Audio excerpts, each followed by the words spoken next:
Mayong gabi sa tanan naton nga mga tagpalamati sa aton mga kabyanan kag sa aton mga kauturan sa Ginoo. Sa sini nga gabi, yari naman kita sa aton programa Counseling Time sa radyo. Kag sa sini nga gabi wala kita sang first segment kay absent ang duha ka ang tandem ni Pastor Joe sa kan Pastor Erwin. So, diri kita na sa aton nga second segment. Kag sa sini nga gabi, ang inyong kaupod sa gyapon sa kanginan, Pastor Peter M. Arbulario sa Malay Gospel Baptist Church sa Cubay Sur, diri sa Aklan. Kag kaupod ko. Good evening po. Ako po si Jonathan Russell na din naman ako nag-serve sa Sunday at saka nag-obra din po ako sa GCBI amon po na Bible School na akon po na ginabulig. At doon, dyan man sa MGBC ang gina-host at aton na eskwelahan. Thank you po. Okay, so sa sining gabi pasalamat gid kita sa aton Ginoo nga makapadayon kita sa aton programa. Kag ang pinaka tinutuyo sang sini nga programa naton Counseling Time sa radyo amo ang pagtalakay sang mga kamatuoran nga makita sa balaan nga kasulatan o ang Biblia. Ganit sa sining nga gabi, sa aton nga pagpadayon, magapanguna sa aton si Brother John sa pagpangamuyo. Sige, let us pray. Lord, we thank you for this evening na imo na tao sa aton na hatad mga istorya, connect sa aton po ng mga listeners, sa aton po na program na Counseling Time sa radio. Buligi kami. Maging klaro po ang aton ng mga mensahe, aton ng mga i-share. Lord, kayang Pasko, buligi kami maging focus sa imo na pag-abot imo sa imo na plano na dahil gani na basin nag-abot ka sa kalibutan at imo gani ang imo na kaligtasan na natao sa atong kung kami masalig at magsunod sa imo. Buligi kami maging klaro na speakers at buksan nimo ang mga talinga at kapamati andang isipan para makatanggap ang mensahe po na ito. We thank you for this radio station na natin po na host. In Jesus' name we pray. Amen. Okay, so, Barajan, 11 days na lang. December 14 ngayon, no? So, 11 days, ang Christmas na. Mag-abot na ged. Merry Christmas, Pastor. Merry Christmas man sa imo. So, ang ining panahon, sa bulan sang Disyembre amo gini ang ginakalangkagan amo gini ginapaabot sa madamo nga mga katawan. That's why kung may month pa sa aton nga kalendaryo nga pinaka-busy para sa mga katawan labi na sa business people amo ning month of December. Labi na pag paabot naton sang adlaw gid sang Pasko nga among December 25. Gani ang aton ni nga ginumpisahan Brother John nga pagtalakay very relevant yet sa siningation sang Pasko kay this is the central message of Christmas ang John 3:16 no. Gani ang aton ding padayonon may mga nabilin pa nga mga kamatuoran nga makita sa John 3:16 nga siguro matapos naton sa sining nga gabi. Aton ginasulit nga ang John 3:16 amuning pinaka well-known nga versikulo sa bilog nga kalibutan nga gina-quote o kung gina-memorize sang madamo nga mga katawan labi na sa grupo sang mga katawan nga naga-claim na sila mga Kristohanon. Gani sa sining kagabihon sa giapon ang title sang aton nga talakayan is about the greatest statement ever made. The greatest statement ever made nga muni ang John 3:16. Nga ang John 3:16 ginatawag ni sang madamo nga mga Kristohanon the mini Bible. Ang gamay nga Biblia. Kay out of this verse John 3:16 kompleto na nga mensahe kay amo gini nga ang Biblia from Genesis to the book of Revelation ginatawag nga Christo-centric, Christ-centered. Gani ang pinaka-focus sang tanan nga libro nga nasulat sa Bible is about the coming of the Lord Jesus Christ kag natabo na sang panahon gid sang Pasko. Okay, so aton ng talakayon, at least ang aton nga John 3:16 sa ulado na ni sang madamo gid nga mga katawhan, labi na sa mga Kristohanon. For God so loved the world that He gave His only begotten Son, that whosoever believeth on Him should not perish, but have everlasting life. So, the greatest statement ever made by the Lord Jesus Himself. More than 2,000 years ago, nga ginhambal niya ni, ginpahayag niya sa mga katawhan dito sa somewhere sa Middle East, kag hasta subong nagapadayon nga bantog sa madamo nga mga katawhan sa iba-iba nga nasyon. Gani, the greatest statement ever made kay una, just a sort of review, Brother Jan, of what we have studied last Sunday, nga ang una gid nga word about sa John 3:16 ay ang word na God. It refers to a person, ang Diyos, nga ini nagapahayag sang greatest lover. The greatest lover is God. So, amo ni ang John 3:16, for God, it speaks about the greatest lover. Kagang ikadua, so love, it speaks about the greatest degree of love. Ang pinakadako nga degree sang paghigugma. So love, the greatest degree when talking about love. And then, number 3, the world, naga-describe ni sang ginatawag naton the greatest company.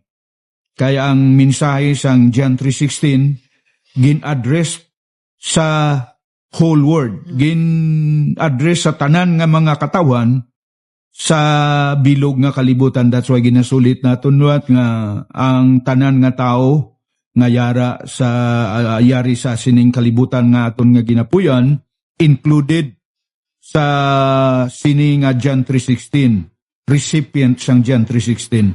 The greatest company, ang word o ang phrase nga the word. And then, ang number 4 diri, Brother John, ang phrase na that He gave. Ang phrase na that He gave, it speak about the greatest act. The greatest act nga nagalin mismo sa Dios. Ginhimo sang Dios para sa aton nga mga katawhan. That He gave, the greatest act. Kag amuning wala sing makalabaw sa gugma sang Dios, kag ang pinakadako nga ginhimo sang Dios nga amuni ang dapat mangin central focus sang mga katawhan nga naga-celebrate sang Pasko. Ang phrase ni nga that He gave, ginhatag niya. Kani ang pinakakumon nga bagay nga nagakatabo during Christmas season is about gift giving, no? Exchange of gift. Ang mga regalo. That's why ang humble diri that He gave. Ang isa ka kamaturan nga our God is a giver God. Siya ang Dios nga mahinatagon. Siya ang Dios nga nagahatag. Amo na nga may statement nga nagambal, we cannot outgive God when talking about giving. Kay the greatest act nga natabo sa sini nga kalibutan, amuyad tong tion nga ginhatag sang Dios ang iya bugtong anak nga mo si Kristo Jesus para kita tubuson, luwason sa aton nga mga kasalanan. And then another phrase, ang number 5 ni, ang phrase nga His only begotten Son. So it speaks about the greatest gift. The greatest gift. Kay ang ginhatag, amo ang iya nga bugtong nga anak nga wala singliwan kundi amo si Kristo Jesus. That's why this phrase, His only begotten Son, it speaks about the greatest gift. Pinakadako nga regalo nga gin-offer sang Dios sa tanan nga mga katawhan. Kag ang number 6 dito, diri no, Brother John, ang phrase nga that whosoever. So this phrase that whosoever It speaks about the greatest opportunity. Pinakadako nga oportunidad nga gin-offer sang Dios sa tanan nga mga katawan. Wala sang pinilian. Ang word nga whosoever, tanan nga tao, recipient sang sining gugma sang Dios nga ginhatag niya ang yabugtong anak nga mo si Kristo Jesus. So amo ni ang number 6. And then ang number 7, ang word nga believes o kon believeth. It speaks about the greatest simplicity. Ang kaluwasan, ang eternal life, ang everlasting life, maangkon sang tanan nga tao nga nagbaton o nagtuo sa kay Kristo Jesus. That's why simple lang nga bagay. Pero the greatest simplicity kay ang gina-require lang diri sang Ginoo amo ang belief, ang aton pagtuo sa kay Kristo Jesus para maangkon naton ang kabuhi nga walay katapusan. And then ang number 8, diri kita padayon sang nagligad nga Domingo, ang word nga in Him, that whosoever believeth in Him. Ang phrase na in Him, it speaks about the greatest attraction. So it refers to the Lord Jesus Christ. Nga sang pagkarin ni Kristo Jesus sa sininga kalibutan, wala siya nagpabilin lang nga nangin lapsag. Wala siya nagpadayon nga child lang. Nagtubo siya, nag-mature siya. Kag ang record sang Bible, sang pag-abot niya sa edad nga gintalana na nga mag-umpisa sa sang iyang earthly ministry, sang pag-abot niya sang edad nga 30 years old, he began his earthly ministry by preaching and teaching and also by performing miracles among the people. So, amoy na ang number 8 nga in Him, it speaks about the greatest attraction. Jesus Christ is the central focus sa Christmas celebration. Amo ni gani nga reminder sa tanan nga mga tao nga naga-celebrate sang Paskwa, dapat hindi gid dulaon nga mangin central focus ang person nga wala sing liwan kundi si Kristo Jesus. Kay kun kisa may mga preparation para sa Christmas nga daw nalipatan si Jesus Christ. Nasit aside lang siya. Nakapokus sa gift giving, sa mga event, sa mga activities, pero ang real person nga dapat pukusan daw na sit aside lang siya, daw na isantabi kun sa Tagalog. So in Him, it speaks about the greatest attraction. Jesus Christ nga nagkari sa sininga kalibutan, siya ang dapat nga talupang doon sang tanan nga mga katawan, kay siya lang ang gin-provide sang Dios para sa aton kaluwasan. So, ang masunod, number 9, is ang phrase na should not perish, the greatest promise. So, pinakadako nga promisa nga pahayag sang sini nga John 3:16 nga ang hambal, ang bisan sino nga magtuo sa kay Kristo Jesus, ang hambal hindi na mawala, should not perish. Hindi na mapatay, wala na siyang ginatawag nga eternal condemnation dito sa place yung ginatawag impierno. Gani ang promise, the greatest promise ni, kay ang naghatag sang sining nga promise is also the greatest person who is God. Okay, so Brother John, may ara ka nga elaboration about this, the greatest promise, kaya muning dapat nga masayran sa madamo nga mga katawan sa sining Christmas season. Okay, Brother John. Ganito, so as we consider yung aton po na pagkakilala sa kay Kristo at ana naging obra sa aton, again, what a beautiful thing it is. Ako po na perte ka simple na tao. Nang aton po na mensahe ay hindi naging mas madalom, mas mabudlay, mapag-intindihon gin, salaysay gin pa, share, wala na yung imo nagmamangkot. Wag kita kailangan mamamangkot kung paano kita magatanggap, paano kita magsunod sa Ginoo. Dahil gani na ato nakita ay ang teachings that His followers will not perish. May solusyon. Ang aton po na Diyos ay nagbuhay, nagtao ng buhay, at nag-resurrect sa pangatlong adlaw. At dyan gani imaw, na nagtao sa aton at solusyon sa aton po na pinakabahol na problema. Aton po ng pinakabahol na problema is the fact that due to our sin, karoon tayo ng kamatayan. No?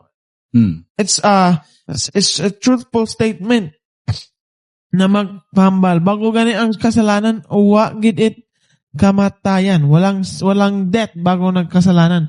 Pero nagpili tayo ng kasalanan at resulta. Ang resulta gani at mga kasalanan, or according to the book of Romans, na nagambal, the wages of sin is death, na kailangan kita at solusyon at tao na sabat na answer at aton po na pinaka bahol na problema. And when we have a big problem, we need to have a big promise of solution.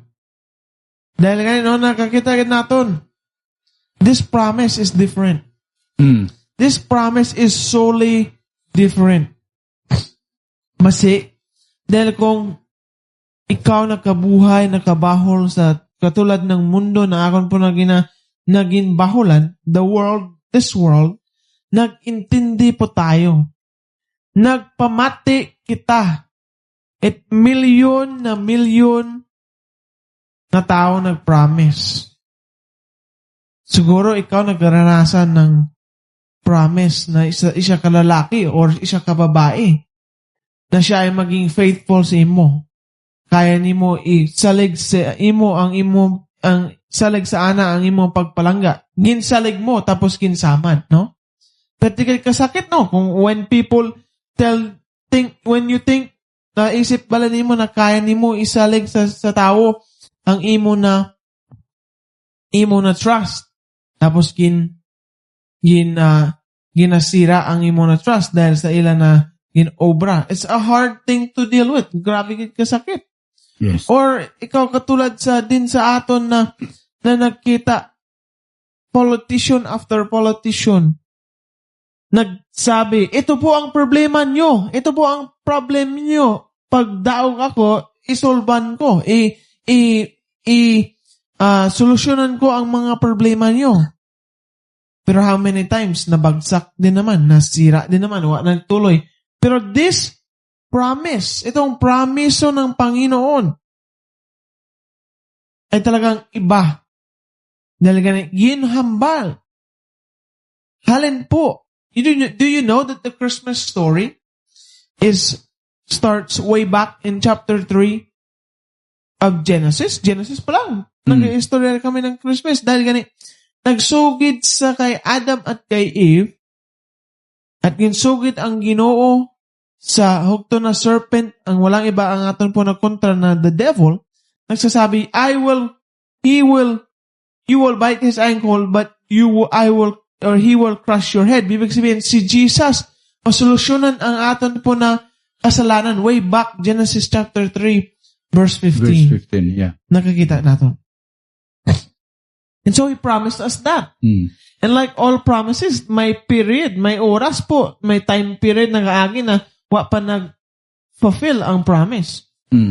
Pero, we know, biblically speaking, we know, historically speaking, we know by many witnesses, nagpunta dito sa kalibutan si Jesus, nagbuhay na walang kasalanan. Yun ang testimony po ni Peter. The Apostle Peter is well known na nagsasabi, nawagid siya nagsala. So, mukha na ato nakita. What a great promise. The greatest promise talaga. Dahil gani, sa panahon na kinangalan gid naton ang solution at atong problema, nagpromiso po ng Panginoon at katulad tanan ang iba't iba na mga promiso ng Panginoon sa buhay po ng mga tao, sabat na ang promise or gin-fulfill na ang promise. Ang pamangkot po, kaibigan, sa panahon ng Pasko, kinasalig nimong buhay sa mga promiso po ng Panginoon. Kinahatag nimo ng buhay mo, kinatanggap mo sa buhay mo na may mga promiso po ng Panginoon para sa buhay mo. Or na perte ka gid ka stress, perte ka gid ka sakit. Kaibigan, magmanghod, magmagulang sa aton po na faith, Christian faith, higtan nimo ang buhay mo sa mga promiso ng po ng Panginoon. Dahil ang promiso po ng Panginoon hindi katulad ng mundo. Nagatuloy ang promiso. Okay. Thank you, Brother John. So, sa aton nga pagpadayon, salamat, may mga kaabyanan kita, mga kauturan nga nagapakigupod sa aton nga programa, Counseling Time sa radio. Rinalí Doliente Taonan is watching. Good evening po, Sister Rinalí, good evening. Magpamayad ikaw. We are praying for you sa imong ginabatyag, sa imong kalawasan. So, sana kabay pa nga ang Ginoo mayad na o kung magabulong na o pabalik na sa imo maayong nga kaimtangan sa imo kalawasan. And also we have here Werner Strebel. Werner Strebel daw, it sounds siguro sa Germany ito. Kay ang phrase niya dito, ang comment niya, Hallo Guten Tag, allen enen skonen 3 Advent Sonntag. So, kaya ginabasa, translate mo ba? Daw German, hindi ko makwani na managanitani kon maghulog ang gift sa akon sang speaking in tongues, may balaan ko ni Brother John kung ano ning ang silingon. Pero ang word siguro nga hello, it means greeting siya, hello, no? And then Guten Tag, allen enen skonen 3 Advent Sonntag. So, hello, Brother Werner. Thank you for your being with us in our program, Counseling Time in Radio. So, this time we are exposing or we are meditating upon this very well-known Bible verse, which is John 3:16. And we are meditating upon this verse, and it speaks about the greatest statement ever made. Okay, so, and also Arbolario Maika is watching. Salamat sa asawa ko ang padayon gid nga nagapakigupod man sa aton programa sa sininga gabi. Brother John, may kaibalo ka mag-German? Hindi po, sir. Kasi kung dewa ka language lang siguro ako na... Dua lang. Aktong? Okay. So, thank you. Siguro maintindihan man ni Brother Werner ang aton ding kay lambudan man naton sang English.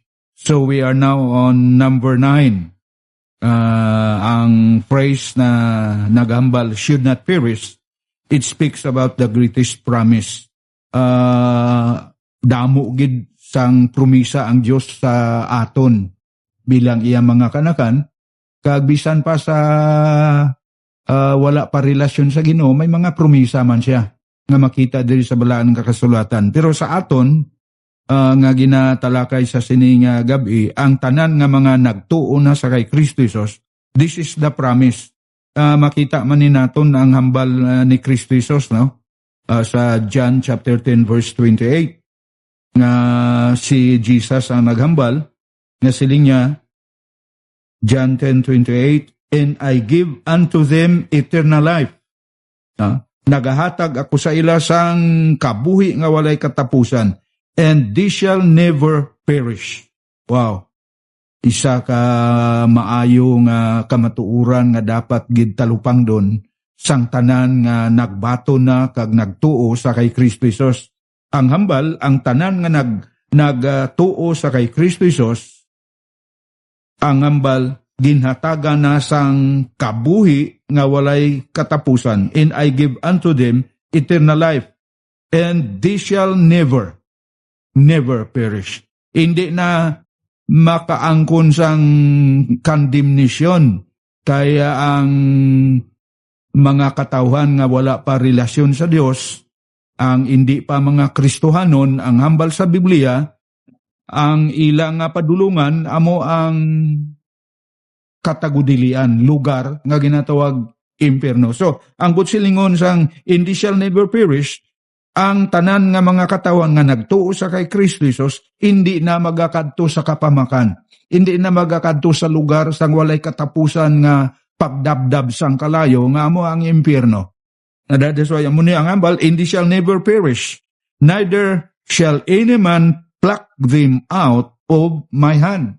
Wala sing kung sino nga tao nga makaagaw sa mga katawan nga yara na sa kamot ni Kristo Jesus. So, amo ni ang isa ka verse nga nagahatag sa aton sang pagpamatuod, nga ang isa ka tunay nga Kristohanon, ang tudtuod gid nga nakabaton sa kay Kristo Jesus bilang ila ginukag ila manluluwas, naluwas na. Sigurado na ang kaluwasan. Ara na ang ginatawag kasiguruhan sang kabuhi nga walay katapusan.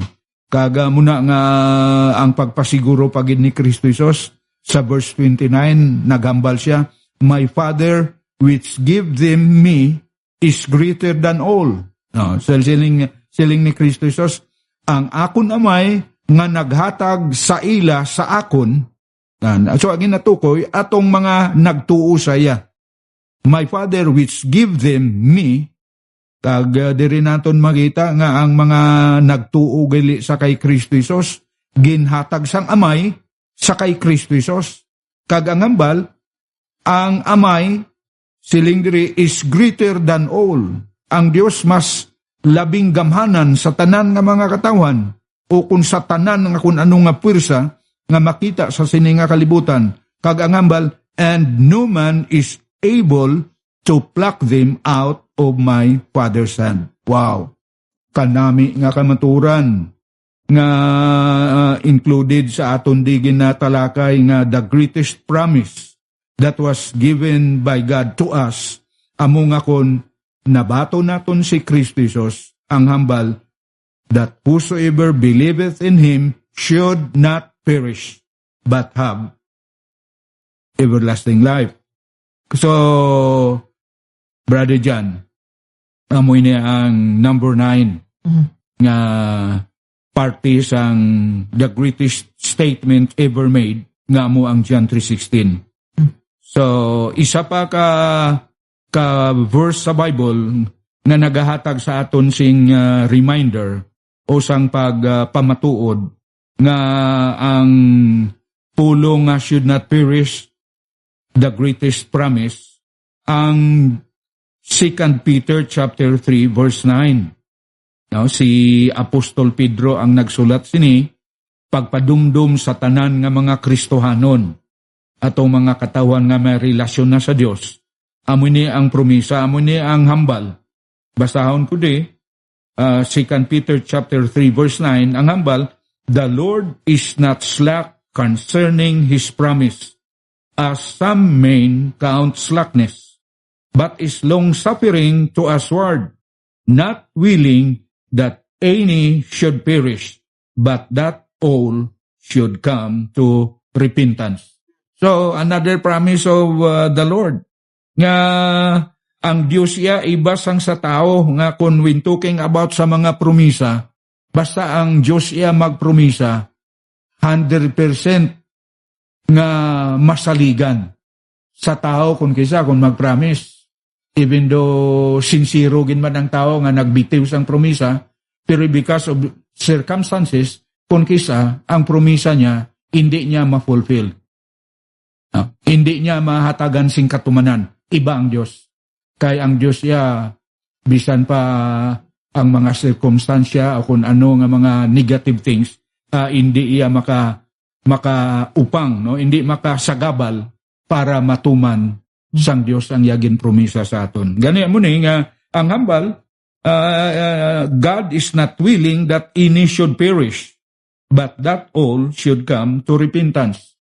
Gani mo ni ang mensahe sang Pasko, ginhatag sang amay ang iabugtong nga anak nga si Kristo Jesus, kag kuntuuhan siya ang hambal, mabato naton ang kaluwasan, kag ang tinutuyo gid sang Ginoo sa tanan nga mga katawan, ang siling diri, not willing that any should perish, but that all, ang tanan, makadangat sa repentance.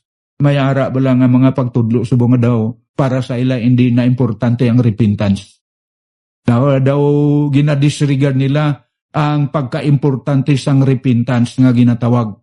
Gani ginatagan gid emphasis nga ang hambal ni Apostol Pedro, ang tanan makadangat sa ginatawag nga paghinulsol. Ang repentance hindi lang change of mind, kundi included na di bisan pa ang pag-change sang aton nga direction, ang pag-change sang aton nga makasasala nga kinaiya.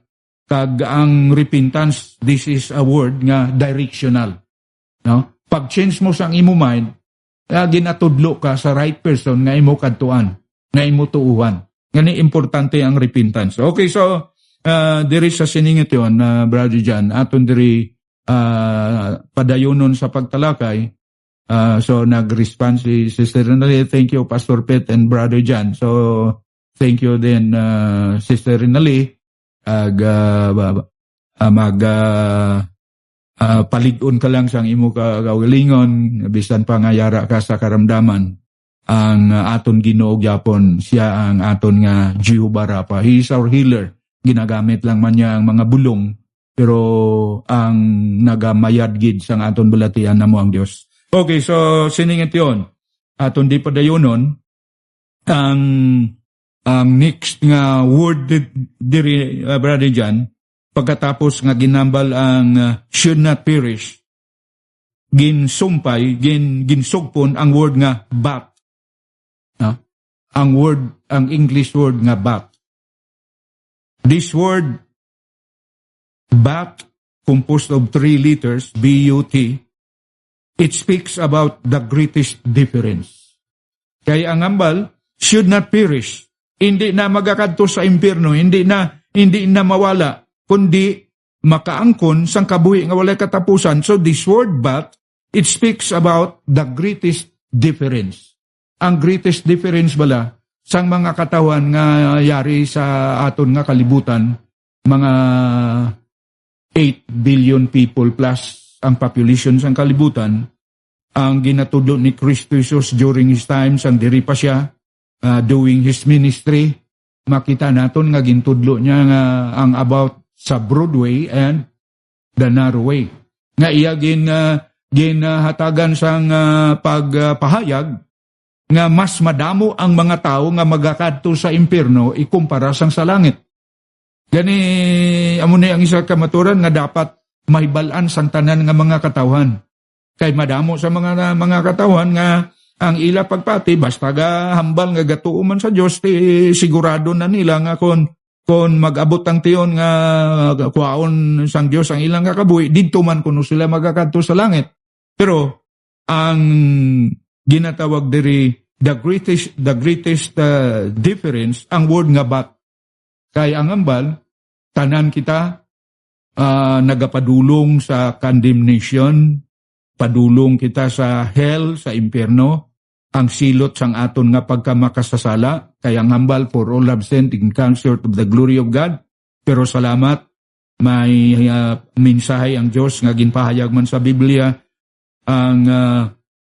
ang bayad sang aton nga kasalanan ang mo ang kamatayon according to Romans 6:23, no? Nga for the wages of sin is death, but so another but, amuning difference. But the gift of God is eternal life through Jesus Christ our Lord. Gani kon magtuo ang isa ka tawo sa kay Kristo Jesus niya Ginoo kag iyang manluluwas, ang hambal hindi na magakadto sa impyerno kundi magakadto na sa langit. So this word but, it speaks about the greatest difference. Brother John, Ano ang i-explain mo about this? The greatest difference, ang word ni nga bat.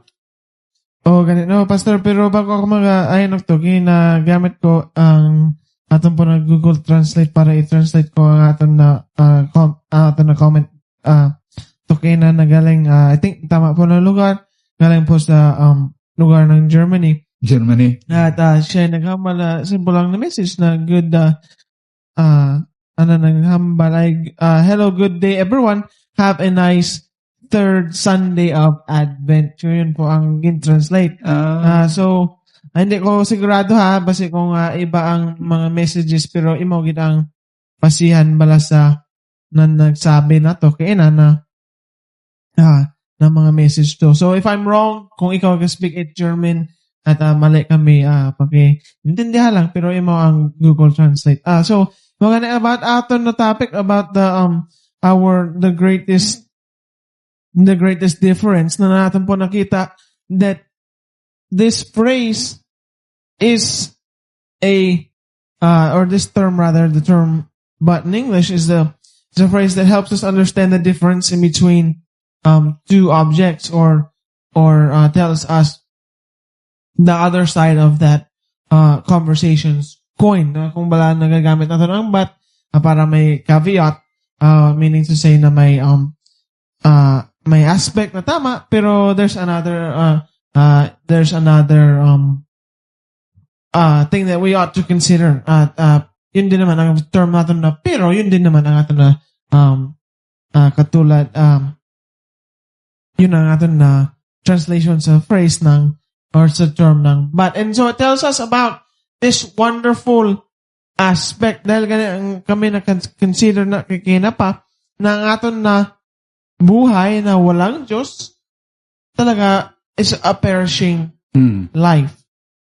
Is a perishing life. Nagabahol ang tao, naga-mature ang tao, pagkatapos ang pagka-mature, nagpalaki ang tao, nagapunta sa panahon or sa punta sa part of their life na nag-backwards instead of developing, instead of getting stronger. Ano natabo sa mga tao? Nag-weaken sila. Ang dating hambal nila, I heard a phrase often, strong men, even the strongest men become weak men. No, it's a reality. And aton po na dapat natin intindihon. Dapat natin iseryosohan na natin ang buhay natin. It's hard for young people to understand, pero it's a reality that's coming for all of us. Hindi natin kasarang sa aton na kaya na pagpabaskog na maging baskog for eternity. No? Hindi natin kakaya sa kalibutan. So we have this again. We have this reality na aton po dapat initubang ng mga coming days. Pero dahil gani sa buong plano po ng Panginoon, may pero or may term na but. And yun naman, may phrase na ganit amon ganit istadian na there is a solution. There is an aspect that must be considered. Kung dyan ganit nagkabutang ang term na pero there is a greatest difference. Dahil ganit ang difference naton ay may buhay nawa ay katapusan. Okay, so thank you, Brother John. The greatest difference kay ang word nga believing kagdason ang should not perish. Kaya nga that whosoever believeth in Him should not perish. So dako nga diferensya sang mga katawhan nga wala nagtusa kay Kristo Jesus, magakadto sa kalaglagan, magakadto sa impyerno. Pero ang nagbaton makaangkon sang kabuhi nga walay katapusan. So ang ini nga small word composed of 3 letters, B-U-T, but the greatest difference. The greatest difference. So that's why konsulito natin luat ang hambal nga sang Romans 6:23, for the wages of sin is death, but the gift of God is eternal life. So ang word nga bat naghatag sing klaro sa death and life. Death kung wala gin baton si Kristo Jesus, life kung batonon si Kristo Jesus bilang Ginoo kag manluluwas. Okay, so dali na lang ta matapos. Tapuson na ni naton. Diri na kita sa ika-11. So 12 man lang ni ka greatest ni. So ang number 11, ang word nga have. Whosoever believeth in him should not perish but have. So ang word nga have sa aton ni nga pamalandungan o aton ginatalakay, this word have sa John 3:16 speaks about the greatest certainty. Pinakadako nga hitabo, no? Pinakadako nga natabo amo ang makaangkon ang tao. So whosoever believeth in him should not perish but have the greatest certainty. It speaks about the greatest certainty. Ang butsilingon ara na. Na nabato na. Ang tagsa-tagsa katao nga nagtuo sa kay Kristo Jesus may nabato na. Hindi future. Hindi nga igahatag pa lang. Kundi nabato na. Gani klarohon naton nga amo ni ang kamaturan nga ang tao nga nagtuo kag nagbaton sa kay Kristo Jesus bilang ila ginukag ila manluluwas, hindi nga pagaluwason pa lang. Hindi futuristic. Kundi ang hambal sa Biblia, may nabato na. Ano ang nabaton? Everlasting life. Kani kinanglan maklaro ni kay mayara nga mga pagpatalang sa siningation nga may mga pagtudlo nga hindi pa masiguro ang kaluwasan.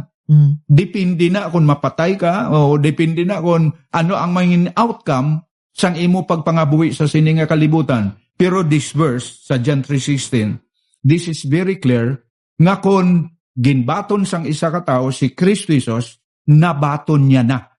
Kung sa Ilonggo, finish transaction, ara na. Napusis mo na ang everlasting life. Napusis mo na ang eternal life. Imo na naangkon. Imo na nabaton. Iba ang maghambal nga pagabatunon pa lang. So wala pa na kasiguruhan. Posible nga maangkon mo o posible nga madula pa sa imo. Pero ang kamaturan nga ginapahayag sa John 3:16, that whosoever believeth on him should not perish but have. Ara na. Naangkon mo na. The greatest certainty. Para dyan, may maidugang ikaw? Ganito, in a world of uncertainty, in a world na puno at mga pamangkot, ano matabo sa sunod, mga sinunod mga inadlaw, ano matabo? Many concerns, may concerns na legitimate, may concerns na illegitimate, pero may concern man gihapon in a world of uncertainties. Wa kita kasayod kung mapatuloy ang aton ng mga trabaho, magpatuloy ang aton ng mga work sa aton ng mga businesses, patuloy ang aton ng mga economics, patuloy po ang aton na freedoms. Pero in a world lacking certainty, nagguwa ang tag-iya itaton na kalibutan, a God of order, mind you. God na puno isang plano. Nawagin mo nag-iba-iba ang na plano. Naggagawa siya at nagsasabi, kung sino magsunod sa akon, sino mapati sa akon, imaw matanggap, imaw mabuol at kaligtasan sa aton. So, paano ngayon natin padayonan sa kalibutan ng uncertainty? Dahil gani, nakasayod natin ang end of the story. Maging mabugat, maging problematic, maging kasubo kung amat mga karatabo sa ato na buhay. Pero at the end of the day, we can follow the Lord and be secure in our uncertain world. Walang. Okay, so thank you. Well, dyan, tama, no? Kay na-mention mo nga ang aton nga kalibutan subong napuno sa mga uncertainties nga ginatawag. Yun ang mga bagay bala nga wala kasiguruhan. Muna gani nga there are lots of people who are hoping against hope. Talalang saling nga salig, pero in the long run, wala man nabaton ang mga ginalauman niya. For example, ang ay ara bala nga mga game subong, no? Nga ining ginatayaan sa madamo nga mga katawan, nga galaom sila nga maangkon nila ang ila gina-after nga premyo gani. Madamo iya sang mga nasayran ko nga naubos na lang ang ilang mga kwarta sa pag for example ni sa sining panagon ning luto bala, no? Gapila ang mga tao ay ga-after sang premyo nga mabaton, pero hasta subong hoping against hope man gyapon. Wala sing kasiguruhan, wala sang certainty. Pero sa sining aton di ginatalakay sa John 3:16, may certainty, kag hindi lang basta certainty kundi the greatest certainty. Certainty nga mahambal naton, kasiguruhan. Labing dako nga kasiguruhan kay ang hambal ang bisan sino nga magtuo sa kay Kristo Jesus, ang hambal should not perish but have maangkon niya na kasiguruhan. Ara na ang ining ginhambal nga amuning katapusan. Number 12, ang praise nga everlasting life. Ang nabaton sang isa ka tawo nga nagtuo sa kay Kristo Jesus, amo ang kabuhi nga walay katapusan. Everlasting life. Ano ang ginapahayag sang phrase nga everlasting sa John 3:16? That whosoever believeth in Him should not perish but have everlasting life. Ano ang ginambal sang everlasting life? Sa aton di ginatalakay nga versikulo, John 3:16. So, this phrase, everlasting life, it speaks about the greatest position. The greatest position. Wow. Pinakadako nga posisyon nga maangkon sang isa ka tawo sa bilog nga kalibutan, amo gali ni ang everlasting life, kabuhi nga walay katapusan. Kay nadumduman ko ang hambal man ni Jesus, no? Hambal ni Kristo Jesus sa Mark 8:36. No? Mark 8:36 nga ang hambal, what shall it profit a man if he shall gain the whole world but lose his own soul? Ano kuno ang mapulos sang isa ka tawo kung maangkon niya ang tanan nga kamanggaran sang sini nga kalibutan, pero madula niya man ang iya kalag kay didto magakadto sa impierno. Pero salamat nga sa ato ni nga ginatalakay, we have John 3:16 nga nagpahayag sa aton nga ang ini nga posisyon nga aton maangkon ginatawag eternal life, nga amugal ini ang the greatest position nga maangkon sang isa ka tawo sa sining nga kalibutan. Kani masiling naton, salamat nga may gina-celebrate kita nga Pasko. Salamat nga damo sa mga katawan naga-enjoy during Christmas season. During Christmas time, may mga party-party nga ginahimo, may mga Christmas parties, may mga celebration, may mga exchange of gift. Kag happy ang mga katawan, labi na kon mayara nga mga loved ones nga, for example, naghalin sa ibang bansa. Pag-abot, may mga gifts nga ipanupod. Wow! Kung isa ikaw dira nga makabaton sang gift, feeling happy kagid. No? Malipayon kagid. Kay para sa imo, may posisyon ka nga naangkon. o galing lang madamo sa mga katawan nga ining greatest position nga dapat manginyara sa ila hasta subong wala nila gyapon na angkon. Wala gyapon nila nabaton. Gani, Brother John, ano ang mahambal naman nimo about this everlasting life nga na-mention sa John 3:16 which speaks about the greatest position nga maangkon siyang isa ka tao. I think the message na imo ginambal ay manami ganin naton patandaon, ganin naton isundon ang aton po na alagad sa Panginoon ay ang imo ang pinaka importante na gift na pwede natin itao. I know may puno-puno siguro at iba na may mga kaya at mga gifts. Siguro ikaw may nag-bless ang Ginoo sa imo na buhay. At this Christmas, like many Christmases, ikaw ay naghahatag at mga pagkain sa nagalibot o sa nagabisita sa bahay mo ng adlaw ng 25 or may basket ka sa labas, candies, fruits, food. Pero ang pagkain yun, ang mga candies yun, mapatao at lipay. Opo, makatao at lipay. Minuto-minuto, oras-oras. Pero pagkatapos adlaw na to, ang mga palangga mo sa buhay, those people that are participating in your gift giving,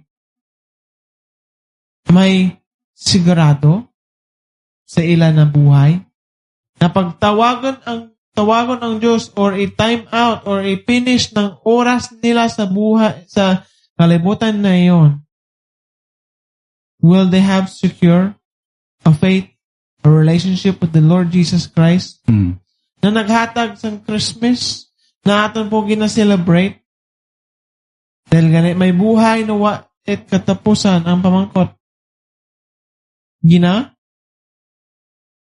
Sunod gid naton, share gid naton, pabuhay gid naton ang aton po na pagpati, aton po na pagsunod. What a great opportunity, great position it is to have salvation in the Lord Jesus. Pero dahil gani, kung kita ganit nagapalangga at nagatanggap sa Ginoo, share mo sa iba.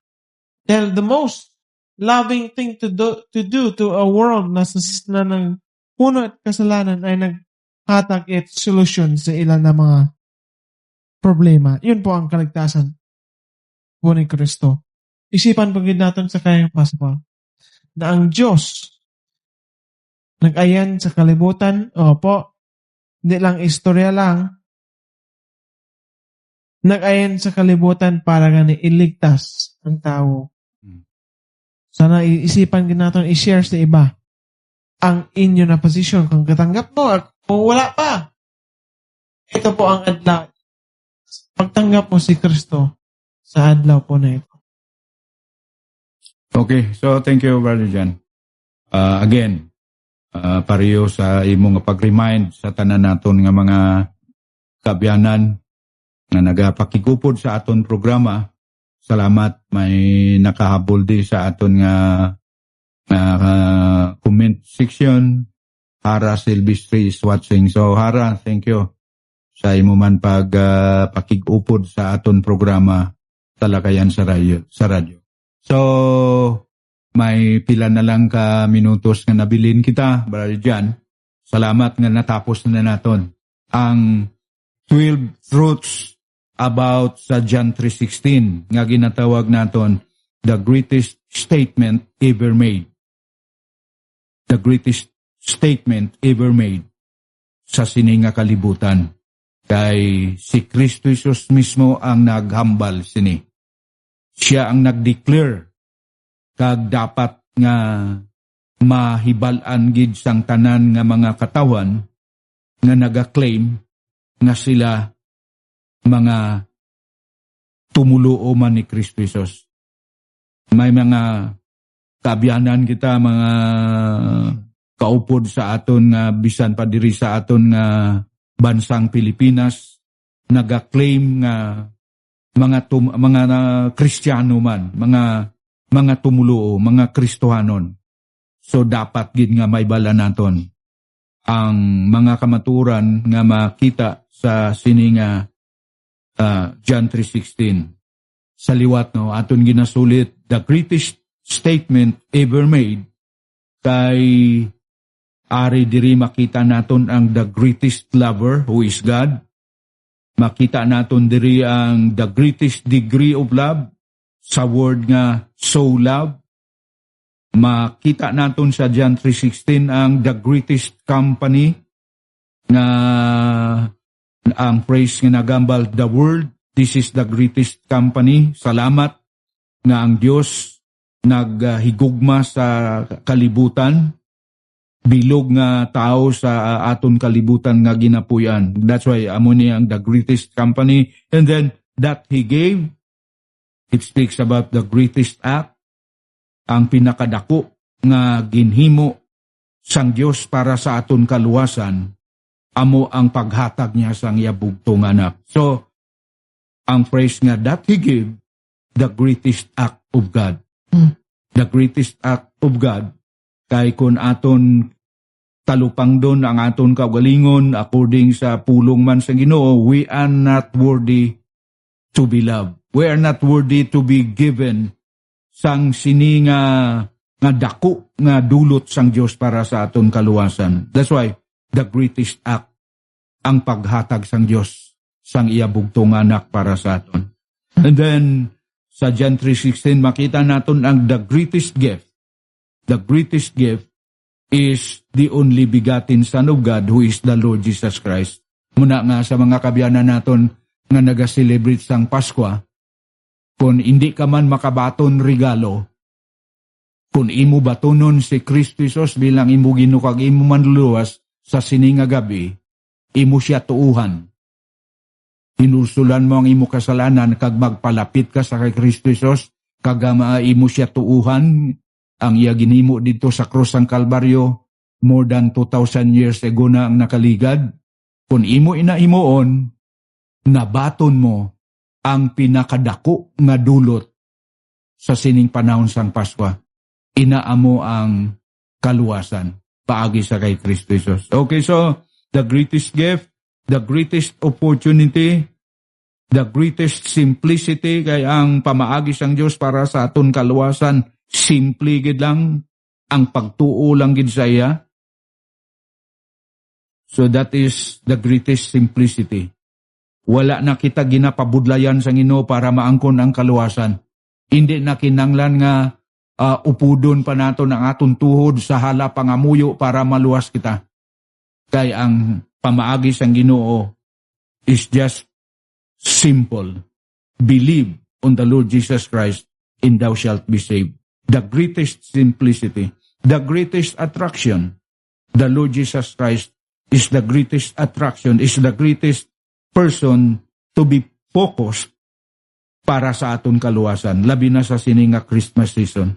The greatest promise, ang hambal, should not perish.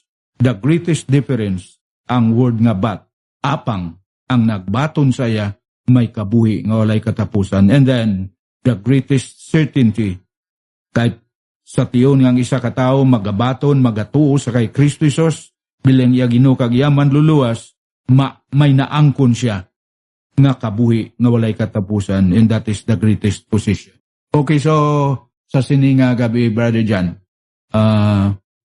amoy niya nga ato na ni natapos nga pagtalakay, ang John 3:16, kanin mo nang hambal na doon, salamat nga in the Bible we have this John 3:16, nga nagahatag sa aton sang pagpadumdum kung daw ano kita ginhigugma sang Ginoo. Amen.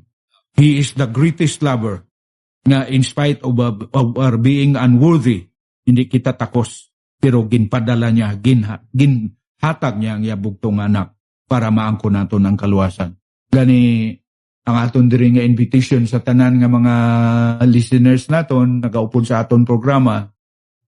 Abyan kung wala ka pagidya ka siguro sang imo kaluwasan sa sininga gabi, this is the time nga himuon mo na ang pinaka-importante nga desisyon nga mahimo mo sa imo kabuhi.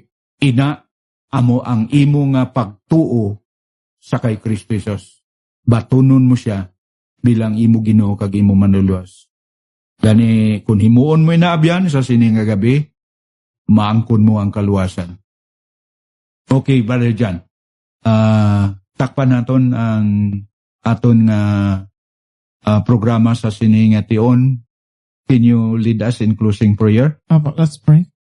Lord, kapasalamat kami sa imo na ikaw nagpa-share ang ini na great statement na imo ni aton pong study the last 3 weeks. Lord, pasalamat kami na sa truth, sa security, sa pertigid ka klaro ang imo na mensahe para sa aton. Muli listeners na magkatanggap, magseryosohan nila ang o di na mensahe at sundon nanda ang imo na subo sa buhay naton habang buhay sa kalibutan. Muli kami magkakitanay kami sa mga nagalisten o hindi na kalibutan pag-abot kita sa langit. Aton po na presensya, aton po na plano, aton po na pag-asa ay doon po sa langit. Muli kami maging focus sa tanan mga obrahon. Muli kami maging mabutang ang Kristo sa Christmas kaya